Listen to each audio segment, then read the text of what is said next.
when you're teaching in class, I mean, typically what kind of students come to your class? And do they question some of the things you teach them? Do you have, say, Christian or Islamic Muslim students? And what is their reception of what you teach them? Okay, no, very good question. The college where I teach, the students are not very diverse. So I will occasionally have a Muslim student or a Hindu student or a Buddhist student, but that's fairly rare. And those are almost always international students who've come here to study. Most of my students are white and Christian, and they typically take my courses because they're in the general education area, what's called the core. We don't have a religious studies major at our college or a philosophy major. We have a minor in religious studies, minor in philosophy, minor in Asian studies, and I teach in all three.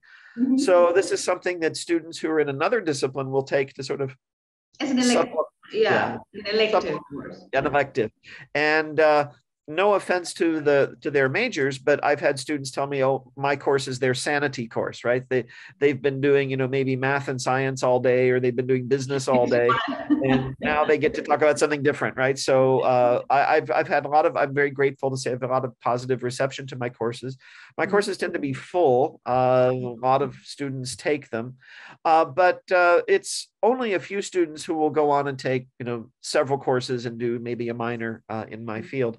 But almost always when I ask them on the first day of class, what do you know about these traditions and why did you take the course? They'll say, I wanted to learn something different. Right? This is something that is not a big focus in most American schools. So they're curious about it. They want to know more. And very often I find, even if they took the course because they had to fulfill this general education requirement, when they start reading about Vedanta and Buddhism and these things, they love it. I mean, they really find a lot of it very compelling and very interesting. And I find there's a very positive response to it. So, but yeah, my average student is pursuing a major in business or psychology or biology or occupational therapy or some other field, and they are doing my class to out of curiosity, maybe. Out of curiosity, and they need to fulfill a requirement. They need to take X number of credits. So, but I'm very grateful for how well my courses have been received. I actually had the opportunity in 2012 I was actually offered a job at a larger institution. And I ended up deciding to stay here. And I'm really glad that I did, because the students are very, very curious and very grateful to know about something different. And in terms of these larger issues you're talking about, I feel like I'm sending out however many people. In fact, it's funny, I did the math recently because I had to do this for some other related project, but I was calculating how many students I've actually taught through the years.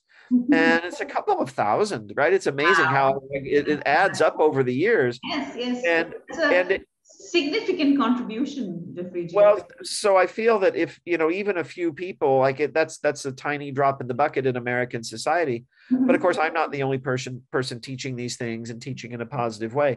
But if a few people have now a less stereotyped and a more positive approach to other cultures, other religions, other ways of living, and toward India itself, then that's a good thing, right? I really think that if we're going to reverse these trends that you and I have been talking about, education's the key.